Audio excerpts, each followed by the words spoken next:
Hi, and welcome to today's episode of Women's Health Unwrapped. Thank you for joining today and listening in to what I know will be a very interesting conversation, because I do understand that many women have a difficult relationship with food, and maybe you're one of those women who have had, shall we say, a roller coaster relationship with food, lots of ups and downs. And many of us spend lots of time thinking about food. I hear this often, and it's one of the big problems that many women cite that they struggle with and really want to build some healthier habits around. And that relationship can really become a big part of who we are and affect how we feel, and therefore affect our life in many different ways. So today I have a guest with me to explore her relationship with food and share her health story around binge eating to help you think about your own relationship with food and the emotional attachment that you might have with food. So Jane Pilger is joining me today, and I just want to kind of headline that if you are someone who thinks they might be triggered by what we are going to talk about today, then completely understand that maybe you need to drop off this episode and choose a different one to listen to. We aren't going to be talking all of the way through the episode specifically about binge eating. We will be talking about that in Jane's story, but certainly talking about those emotions and different relationships that we can have with food. So let's get started. Thanks for joining the podcast today, Jane. Yeah, thank you so much for having me. And I love that you addressed the fact that some people may be wondering, is this the episode for me? Like, I don't know, maybe I might get triggered, or maybe, you know what, I don't really binge, so maybe this isn't the episode for me. And really only you can decide if this resonates or Mm. if this doesn't. But I do want to encourage um, that even if you don't resonate with binge eating, but you do resonate with, my relationship with food is not what I would like it to be. If you are a person who just doesn't really have a peaceful relationship with food, I promise you, there will be something that you can get out of this conversation that you can apply to your own relationship. So, even Mm. as if I'm talking about binge eating, you might be like, I don't do that, but oh gosh, right there, that one thing or that something that I can resonate with. So, I think there's like, I don't know a single I was going to say a single woman. I for sure don't know a single woman, and probably very few men who actually have a peaceful relationship with food. But it is possible. I think there can be a wide range of what that relationship with Mm. food, how it feels and what it looks like in terms of what we're doing with food. And so, that might be on one extreme, it might be binge eating. But if what you're doing with food, or like the amount of time that you spend thinking about food or thinking about your body, or what you're going to eat or what you did eat or what you should eat, there's so much there that you can really gain for your own journey. So I encourage you to just like get curious. What can I apply? Instead of kind of deciding ahead of time, what can I apply? And if you do, if there is anything in here that does feel like no, or does feel triggering, of course, permission Mm. to change the episode. But if not, if we can just open up with curiosity, what is here for me? I can pretty much guarantee you will find something, unless you just already naturally have a peaceful relationship with food, in which case you probably haven't even started to listen in the Yeah. first place.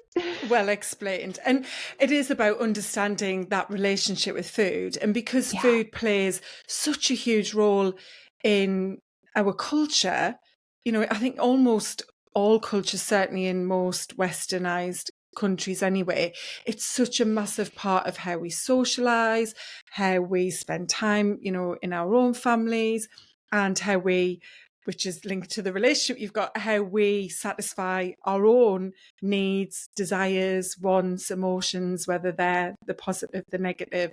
So yeah, there's so much wrapped up in it that, like you say, I think everybody would take something away from the conversation. But just to kick us off, Jane, I'd love to know from you at the moment what your most impactful healthy habit is that helps you to feel healthy and strong. My most impactful healthy habit, I would say, you know what, I would say right now, what it really has been is really being intentional about my days. So I've been working on this a lot with myself and also with my clients, is really setting an intention for the day itself. What do I really want? And an intention is really different than a goal, because a goal is Mm, kind of like, what do I want to accomplish? What do I want to do? That it's kind of more focused on the what you're doing, but the intention is more focused on, who do I want to be, how do I want to experience this day, and and from the intention, then it does go into the things we actually do.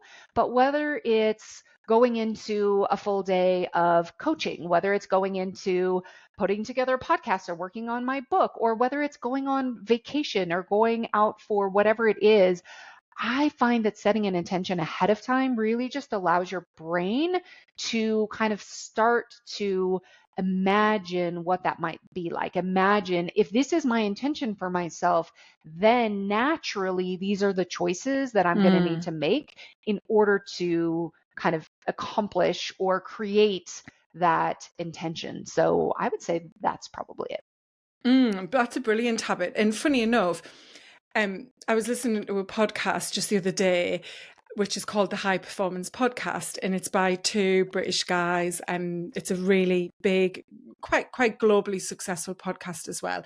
And they were doing a bit of a recap of 5 of the most successful habits to be a high performer in life, and one of them was from quite a well-renowned British broadcaster, a journalist. She does a lot of work on the BBC News, and she was sharing how she sets an intention before every interview. And she gave one of the biggest interviews for, I think it was like a decade, with Prince Andrew at the time.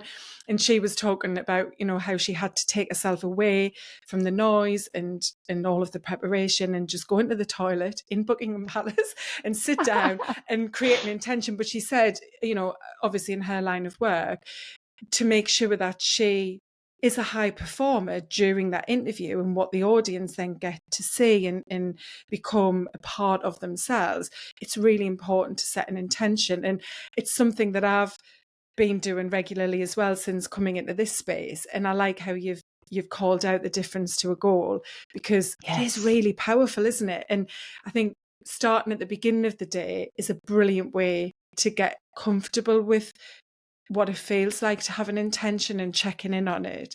So yeah, I think that's something we can all use in different scenarios as well, whether it's an intention going into a meeting in work, a bit like that broadcaster doing an interview. Or it's even something with the kids, you think, I'm going to be present. I'm taking them maybe to, a swimming lesson or a tennis practice or the park, and I'm going to be intentional about being present and in that space with the kids whilst I'm doing that activity. We can also bring this into food. Like, so how Mm. then does this relate to food? And so there's an amazing concept. I wish I could properly attribute this concept, but I don't know the originator of this concept, but it's basically be, do, have. So what that means is we start with, who do you want to be? Most people start with, what do I want to do? I want to, get this done during my day, or what do I want to do in terms of, what do I want to eat? I'm going to eat this food. I'm not going to eat this food. I'm going to eat in this time. I'm not going to eat in this time. That's where most people start, is with the doing part. But if we start with be, who do I want to be as an eater? So this is where I start work with my clients, is, who do you want to be as an eater?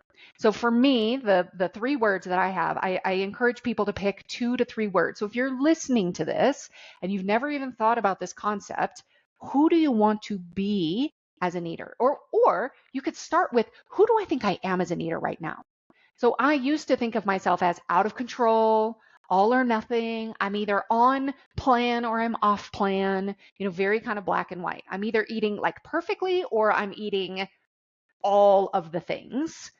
But now the way that I look at myself and who I see myself, my identity as an eater, who I am as an eater, is calm, connected, and confident. And so if I start from there, if I am being a calm, connected, and confident eater, or I also kind of like wrap that all up into I'm a peaceful eater. If I'm being a peaceful eater or a calm, connected, confident eater, then what I do with food is naturally going to come from who I'm being. So the choices that I'm making, if I'm being calm, connected, confident, if I'm being peaceful, I'm naturally going to make certain choices, not make certain choices, but it all stems from who I'm being. And then whatever we do with food or in any area of life, whatever we do repeatedly creates our results. It creates what we have. So the model is be, do, have, but you start with who Mm. you're being. So then we can just ask, like, as you're listening, who am I being now as an eater? Like, what is my identity as an eater right now? And if I want it to be different, what would I love? What would be amazing if I could really kind of create a new identity as an eater? And if I had that identity, how then would what I do with food and the choices I make naturally kind of fall into place? I absolutely love that and totally align with it. And I use a lot of James Clear's work on habits in my Hmm. framework. And it's all about becoming that person who does that thing, isn't it? It's embodying that habit. And what you've said there, I think, leads us really nicely into the conversation on your relationship with food, because we don't have that who do I want to be with food, because we aren't ever taught that or have it opened up. Like I say, we've just learned behavior around food as a child in our family, or the community that we're part of at a young age, and that stays with us. And then for, I think, a lot of people as they go into college, university life, there's a period where it can be quite significant, especially for women as they're becoming an adult and so on, and changes take place. But when do we ever pause to ask that question about who do I want to be around food? And there was something you said as you were explaining that, Jane, about when you said before, what you used to be, when you described yourself as being out of control. And what was the other phrase that you gave? I think, oh, it was like Probably all or nothing. You were on all or plan or you nothing. were Yeah. off plan. Yeah, that. So Yeah. tell me a bit about, like, what did life look like, and how did that make you feel when you were that out of control person with food? I think really, if when I look back on it, I can see I can see a lot of different things. With the benefit of hindsight, with the benefit of kind of the knowledge and everything that I have now. But I had a lot of rules. I had a lot of these things are okay to eat. These things are not. These foods are good. These foods are bad. These foods should be avoided. And there was a lot of when I would eat those foods that I was trying to avoid or that I said I wouldn't. Let's say I planned my food and then I said I wasn't going to eat something and then I did. I very much excuse me, I very much had a feeling of I'm I messed up. I'm wrong. So I had this feeling that I messed up. I failed. So if I wasn't going to eat any dessert and I ate some dessert, now since I'm not perfect today, I'm going to be perfect tomorrow. Now I might as well go eat, as much as I can right now. So I would my binging really, it morphed and it changed over, it was over 25 years that I binged. My very first binge was my first semester in college. I binged on a care package that was sent to me. It was a box of miniature sized candy bars. And I don't remember the binge itself, but what I remember is being sitting on the floor in my dorm room. I lived alone, and that box empty, just surrounded by empty wrappers. And I had eaten the entire box. And I don't really remember the binge, but what I remember is the aftermath and just seeing everything and just being like, what have I done? And for so long, what was really important to me was what other people thought of me, the perception that, I had out in the world. I worked very hard to have an image and, this reputation as somebody who had it all together and had it all figured out. And I was so ashamed and I was so worried that anybody might find out. And so I hid and I did not want anybody to find out, but I wanted to stop so desperately. But what I didn't realize was that so many of the things I was doing to try to stop binge eating were really keeping me in the cycle in the first place. And so when I was in college, it was very different. Like kind of when I lived on my own, I would go to the grocery store, I would go to, like the drive-through or whatever, and then I would come back to my apartment and eat a bunch of stuff there.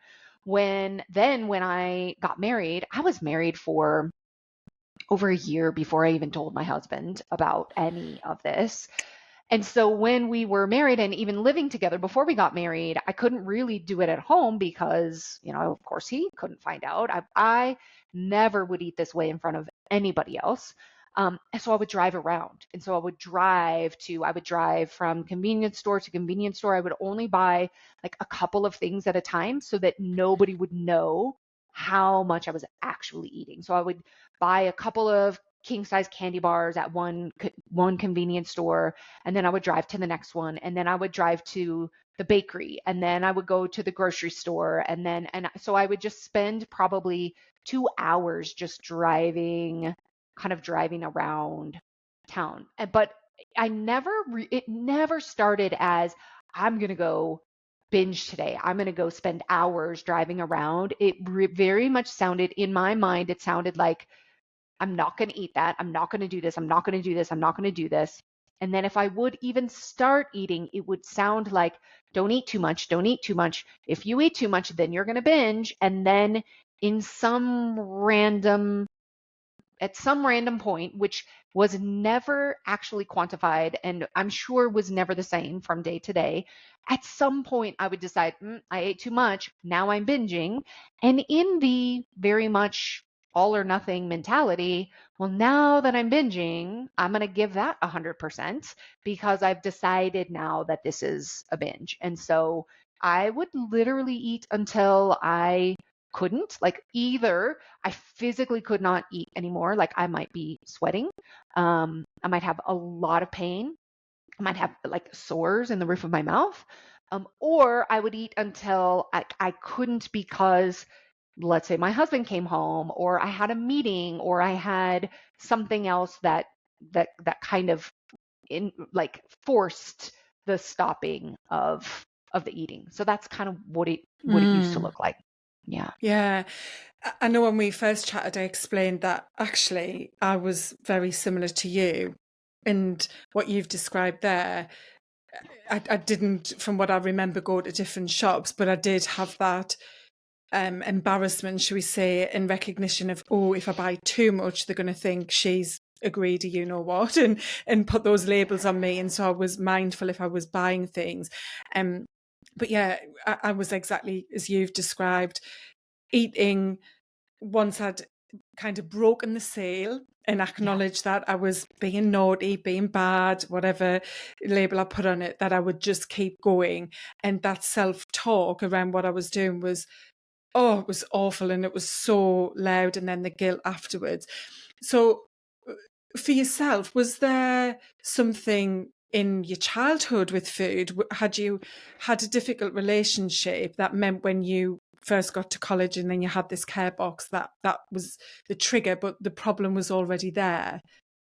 When I look back on it, the way that I make sense of it is several several things. So for one, I had been pretty restrictively dieting for probably about 2 years up until I got to college.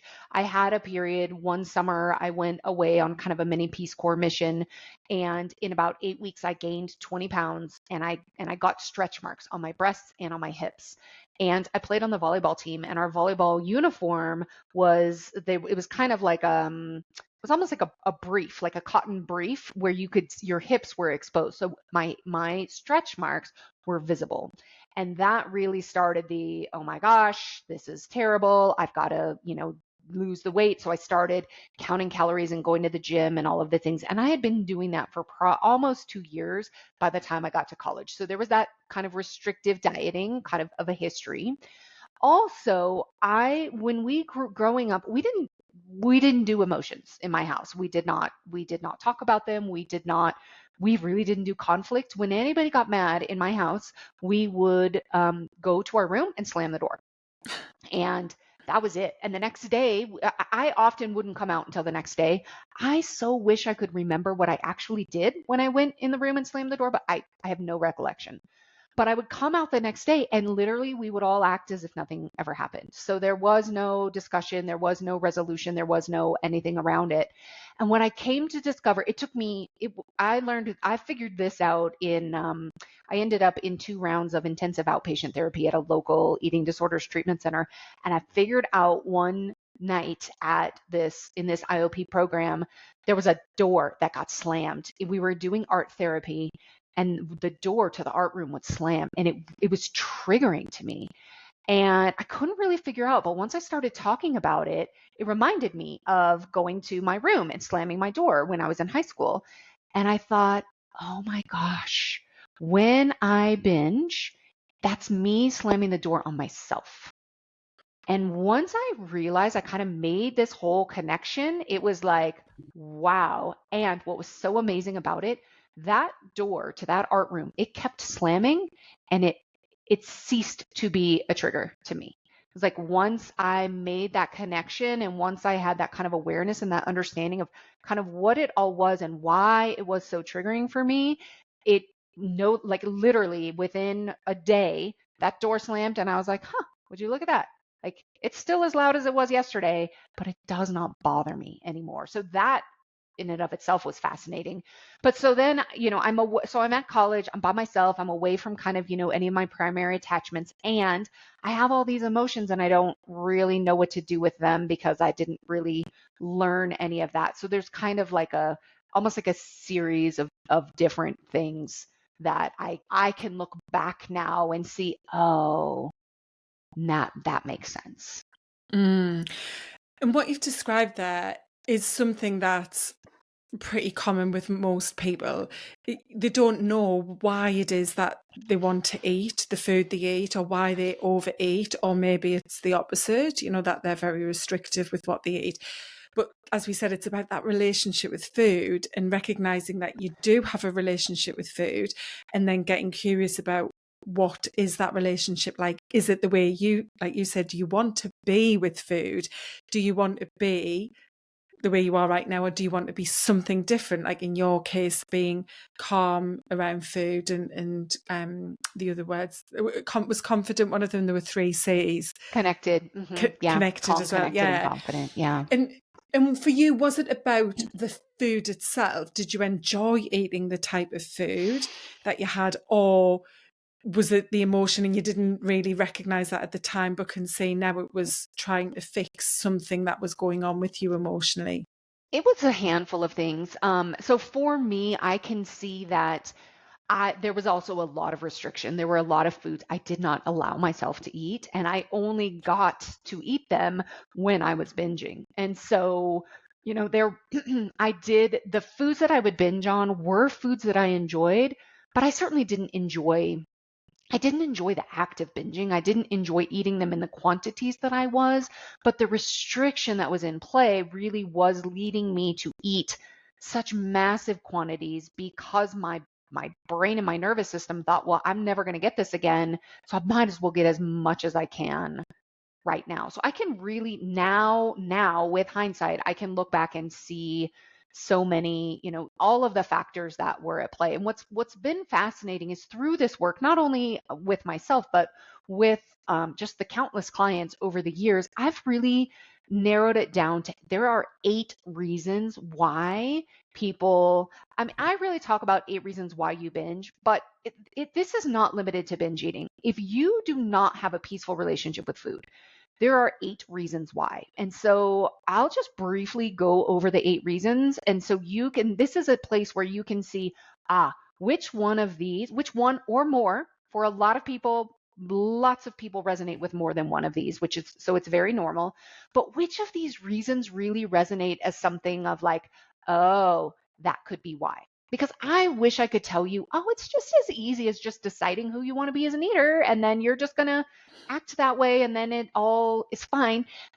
That's not how it works. It's the first step. We do need to know who we want to be, like setting that intention it is the first step.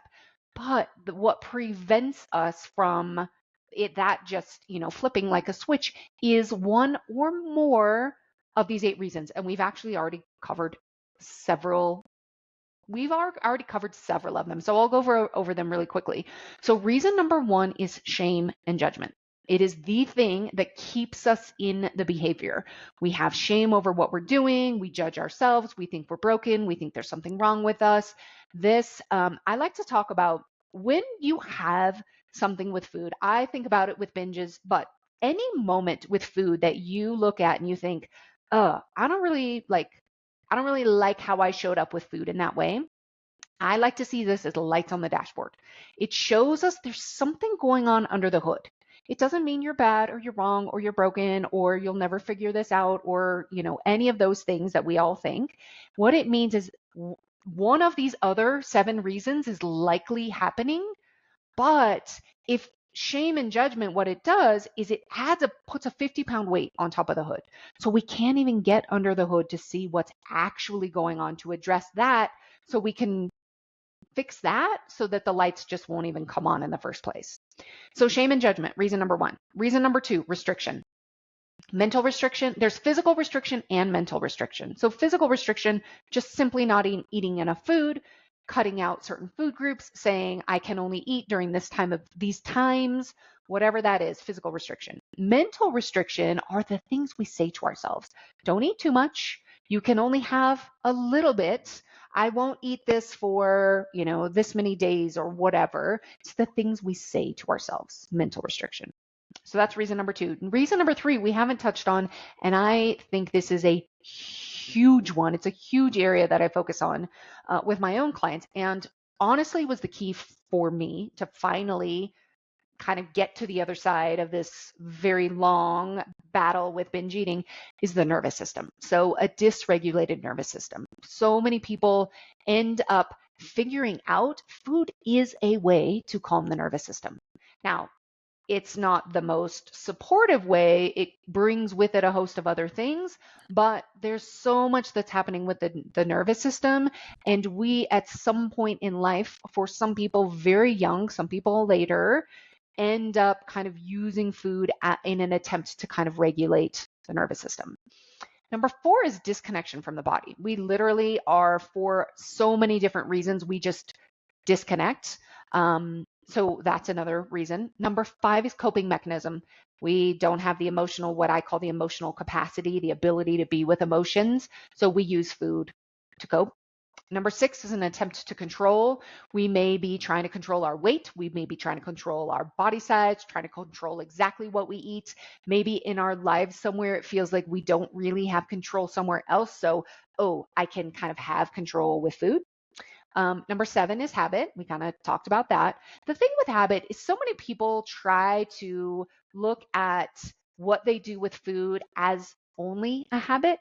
And let me use James Clear's stuff, for example, to change my habits around food.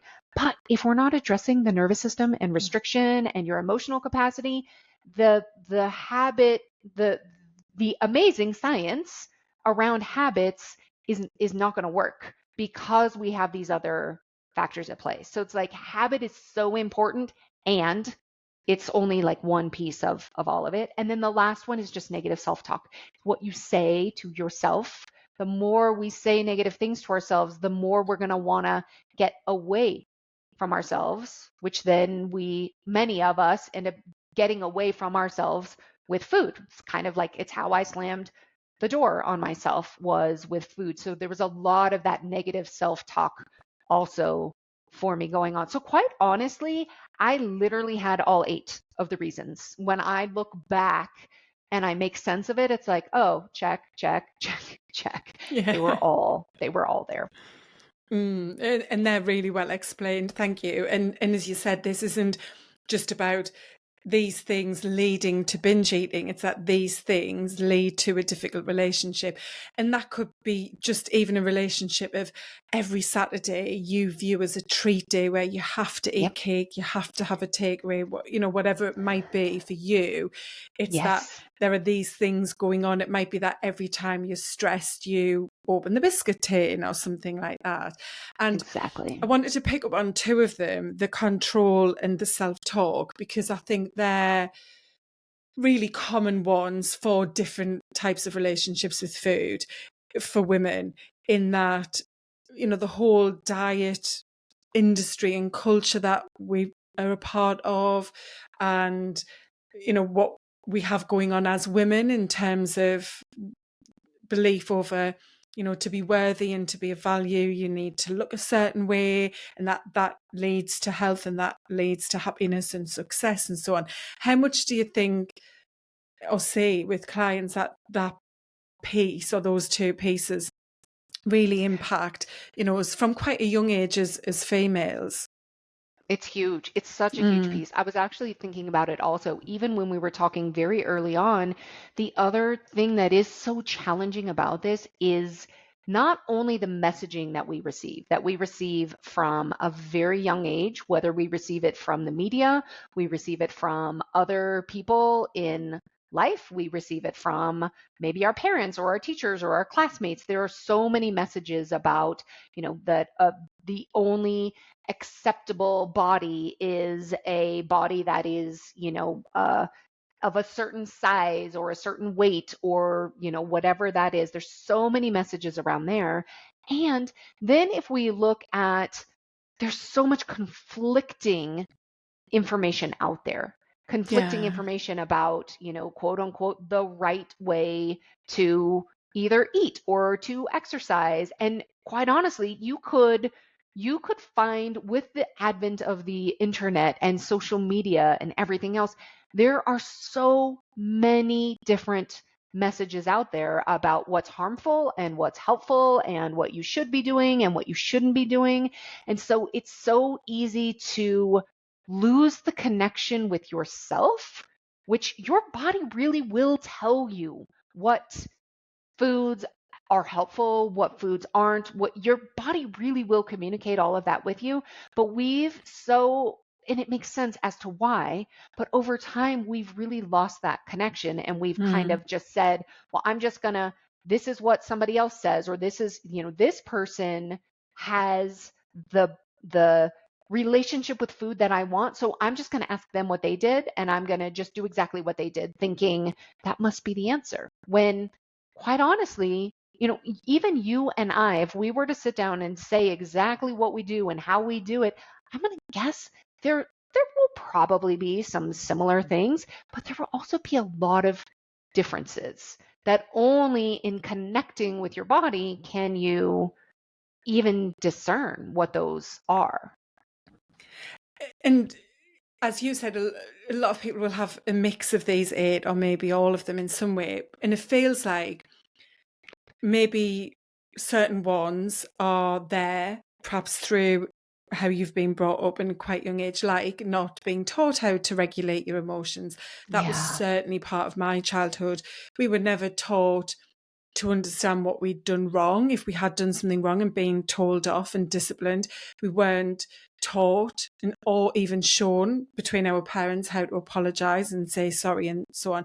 So somebody could have that, which doesn't necessarily feel like you're in this awful life or have a terrible traumatic childhood, but you've struggled to regulate your emotions, and then because of the way the world is and what we have coming in from external environments and so on, then that brings the other pieces in, doesn't, like that self-talk, like that lack of control, the fact that we're never taught about connecting our mind and body and to listen Yes. to what we want.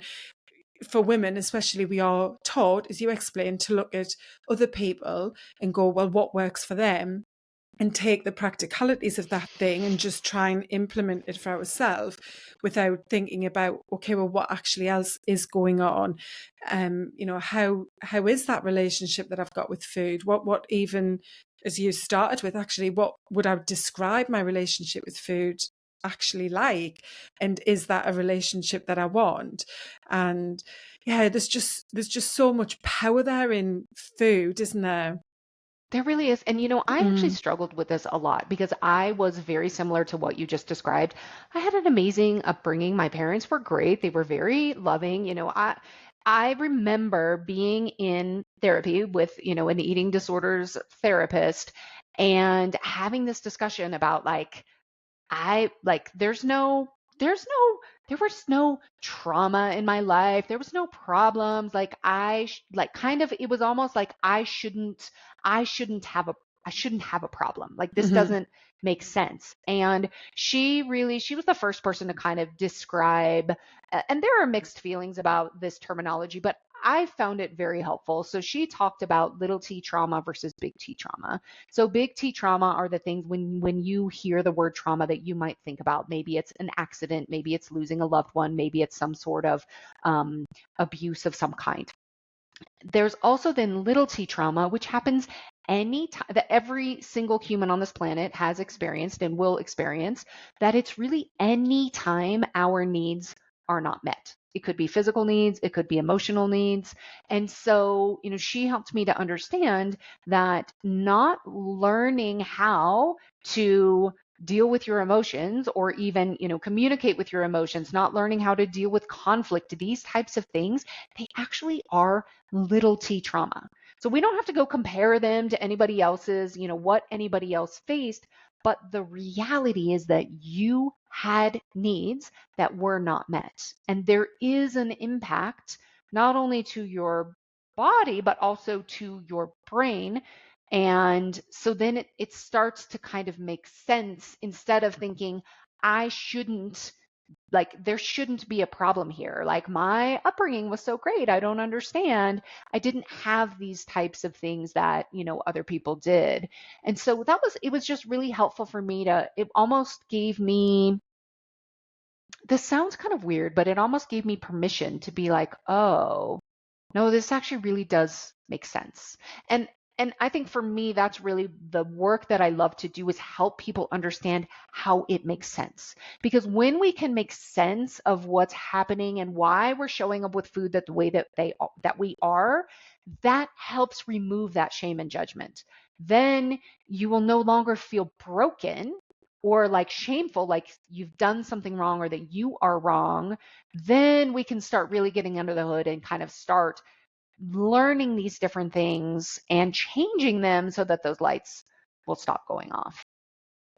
And you mentioned that shame and guilt is almost like the most important thing to begin with, because if that's there, getting underneath the hood, as you said, it's like a weight on, as we say in the UK, the bonnet of a car, the front of the car. Okay. Yes. Yes. Yeah, that's something many women really do carry with them, especially women who are struggling with body image, and self-love and self-acceptance and so on.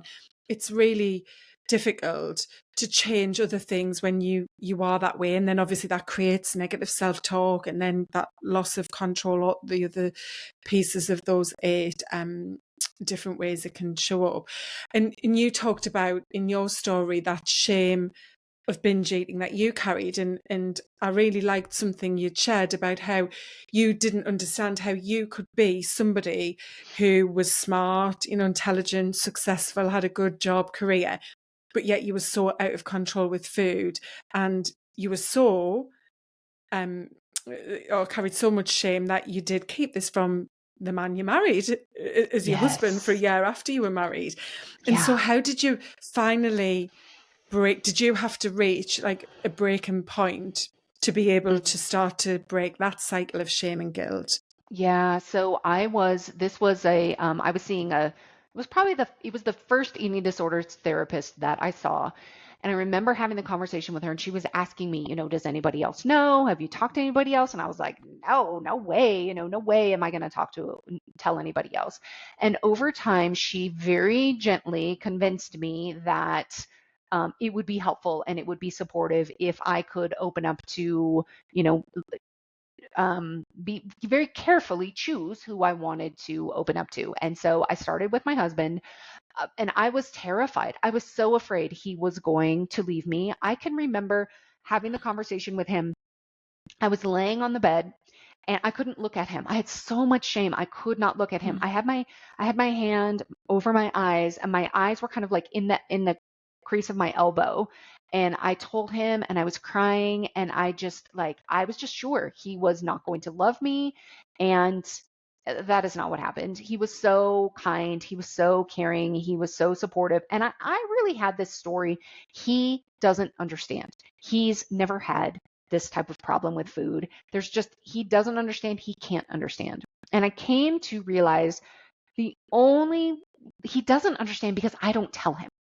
And if I can talk to him about it, then he will be able to understand. And it was a long process to be able to tell him more and to open up more about what was going on for me. And over time, again, it was a process, but over time, we kind of came to agreement. I will not hide from him. Like, I won't hide what I've eaten. I won't hide. I used to hide all the evidence. So if I was driving around, I would stop like at a gas station or stop somewhere to throw it all away so that like he couldn't see just how much I had eaten. And we kind of came to this agreement. I'm not going to hide it. I'm not going to hide the evidence, the trash, the wrappers, whatever.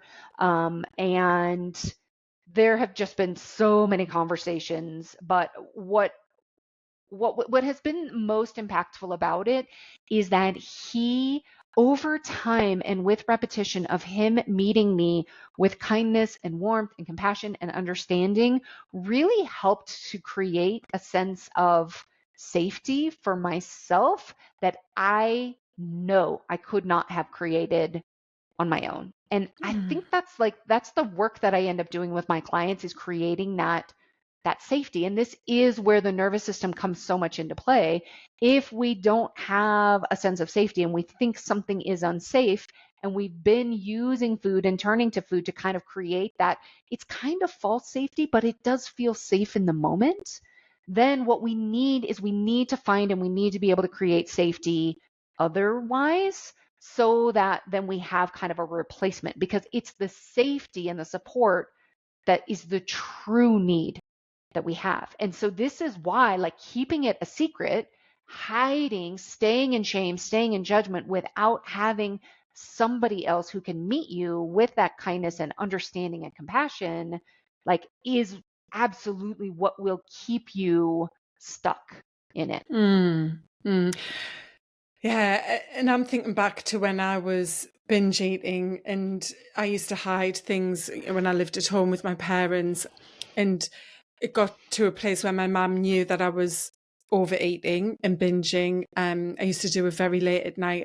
I'd work in a local pub and then come home at maybe 11:30, midnight, and start eating and eating and eating. But I was very manipulative in how I ate, what I chose to eat, to try to hide the evidence that I'd eaten all of those things together. Yes. And it's so funny because I think it was knowing that we were going to be chatting. I was on a walk with my husband at the weekend, and we were actually talking about this and how we were as kids around food, and I was sharing stories, and he couldn't believe it. And I'd say that my mum knew and would start to hide the things that she knew I would eat, like the chocolate biscuits or the bread that I would toast and the jam and things like that. And yeah, you just carry so much shame and fear of the judgment that other people are putting onto you. And so did you believe that you could stop binging and stop that connection, that relationship you had with food, that you could actually be someone who changed that? You know what's interesting? It's such a great question, because I think there has to have been a part of me that did believe it, because I never stopped trying. Like, I never stopped looking for the answers. And over the years, I would say there were times I thought, oh, I've got it figured out. And then I would start binging again. Um, and but there had to have been a piece of me that knew that it was possible and that I could figure it out, or I think I would have just given up at some point. But there is this message out there. I think there's like, this is also where I think there's this balance. There is a message out there that basically says, if binge eating or food or whatever is like your thing, it's a problem, it will always be a problem. It's something you will always have to deal with. It's something you will always have to live with. And I don't believe that. I also don't believe that it just changes overnight. Like, this is a process. It takes time. And I do believe the possibility is there to have absolute peace with food and not have issues again. It's not my reality right now. Like, I'm not, a 100% of the time peaceful eater, but when I look at where I am now compared to where I was before, it's Mm. like, I mean, it's just light years away. And I do believe in the future there will be a day that, like, I'm like, oh yeah, I really am like there. But I don't have any attachment to it has to be, by December 31st of whatever year. There's not like an attachment to it has to happen, but there is this belief, oh yeah, it's coming, because I'm Mm. already like so much farther on the path. But I think a lot of people are like, well, this is just my thing, it's always going to be my thing. Or like, I think there's a lot of that kind of belief there that doesn't allow them to believe that there is a future possible without it. Yeah, I think that all or nothing mentality is there right across the health spectrum in Yeah. whatever way. And I think, and I do talk about this, that that's such a barrier to people improving their health, because they think, well, I'll never improve my relationship with food. And what they're seeing is what you've just described as a finish line where Yeah. after that point they are fixed in whatever way that means to Yes. them. They don't eat chocolate anymore, they don't eat sweets, or they've given up bread, or they only eat vegetables, whatever it might be. And it's Yeah. like, well, that's never going to happen, so I'll just stay as I am because this is just the way Mhm. it has to be. And what you've described there, if I was coaching you, and I'm sure you do this with your clients, I'd be exploring that where you said, I'm sure there'll be a point at some time in the future where I am like, this is just not there, because I think it's life, isn't it? Mhm. It's not about trying to fix something in this perfect way, or remove, because some of what you're probably choosing to eat is just very normal, and we live in this modern world where food is everywhere and is being manufactured to make us want to eat it and want to eat more of it as well. So we are also going against kind of the current with some of what's positioned against us, if you like, in the food industry and so on. So I think, yeah, it's that gradual step by step wave moving forward. But as you've explained, doing a lot of the inner work, if you do have or let's not say an unhealthy relationship, but that rocky roller coaster type relationship, that just isn't the way you want to have a relationship with food. It is really exploring what those things are, from like those 8 reasons you've shared, Yeah. and getting underneath that, yeah, and really trying to work on that gradually. And I think I'm very similar to you in that by no means do I have a perfectly, healthy, highly nutritious diet 100% of my time. It's just not possible. I am human. But what is different is back to where you started with that intention, is that I'm very intentional. So if I Yeah. choose to eat the kind of things I would have binged on and the kind of things I know aren't healthy in many ways, like, cake or chocolate or wine, maybe, I'm intentional about, okay, so do I want this? Because my intention is to be a healthy, strong woman who knows she's building a long life with that strength throughout, the rest of her adult years. And so I make that choice and go, yeah, because that's fine. I can have this, but I am doing lots of things to be that healthy, strong woman who lives a long life. And I think that's the control shift that really, like, as you said, it's not a flip of the switch, but that's like almost the deal breaker that puts you in the driving seat, which is very different to when you don't have a good, solid relationship the way you wanted with food. Yeah, I think anytime we can get to the place where we're making a choice, eating from Hmm. choice versus compulsion, Yeah. that's where it's like, okay, I'm more in the driver's seat rather than, kind of feeling like I don't have choice. I feel just compelled to eat. Like that's the shift that where you can really see it as it's happening. Mm. So, to wrap us up and help the listener to think about their relationship with food and improve that relationship so that it isn't so much of a roller coaster turbulent type one, what three simple steps would you share with someone to try and build those healthier habits that become a part of who they are to improve that relationship? I would say three simple steps. Number one, I would say really decide who do you want to be as an eater. Like make that decision. Pick 2 to 3 words. And so then I would say pick those words, decide who you want to be, create an intention, whether it's before each meal, each eating experience that you have. Just remind yourself of that intention and showing up in that way. And then the third would just be awareness. Be really aware of the times you are showing up in that way and the times that you're not. And if it through, I mean, we do not change without awareness. And I think so often what happens with our habits and with food especially is we kind of do things on autopilot so that awareness isn't there. And if we can Yeah. have awareness without the shame and without the judgment, it literally is, we cannot change without it. So set the intention, kind of know who you want to be, set the intention before you eat, and then just have awareness. Where am I showing up in that way? Where am I not? And what's different in those times? That will give you so much information to work from. Brilliant. And using things like journaling or even some kind of tracking tool to help you do that, because that, what you've described, is habit building to change those thoughts and the way you react. And as you said, you know, many people don't realize what they've eaten until after they've eaten, and then they're like, well, what did I even eat there? Oh my goodness, I've eaten, the whole biscuit tin, and I didn't even realize. And so having that awareness and checking in on what you've eaten, why you've eaten, how it makes you feel is really powerful. So supporting yourself to find a way to do that. And accountability is a great tool. If you can't invest in working with a coach, have you got someone you can buddy up with? Is it your partner at home? Is it a friend? Or a group, support group somewhere as well, could be an option. But yeah, they're brilliant steps that someone can take. So I think we've delivered on what we said at the start, Jane, because we've definitely explored any relationship that you have with food that is bringing some challenges to how you feel and your overall health not being as strong as what you would like it to be.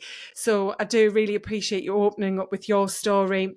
And I love that you've now taken your journey and experience to help other women to heal their relationship with food and build that stronger health. So if anyone would like to connect with you and find out more, where's the best place to do that? Yeah, so I would say probably two great places to find me. One is I have a podcast. It's called Binge Breakthrough. So lots of episodes there Mm-hmm. that you can just scroll around and find something that resonates with you. So the Binge Breakthrough podcast, and then also I have a Substack, and on my Substack Cool. I put out articles every week, lots of great information, resources, and support for your journey with food. And you can find that at janepilger.substack.com. Fantastic. And I shall pop the links to the podcast and Substack in the show notes. And if you don't know what Substack is, definitely check it out, because it is a really good tool to use, especially if you're someone that doesn't like to spend a lot of time on social media. This is content, valuable content, good pieces of writing, being inspired, and not getting sucked into that rabbit hole that you can easily get sucked into on social media, which we know brings with it lots of challenges. Why I love it. Yes. Oh, fantastic. Well, thanks again, Jane. I've really appreciated your time and sharing your experience and knowledge. Thanks for having me. I loved our conversation. Yeah, me too.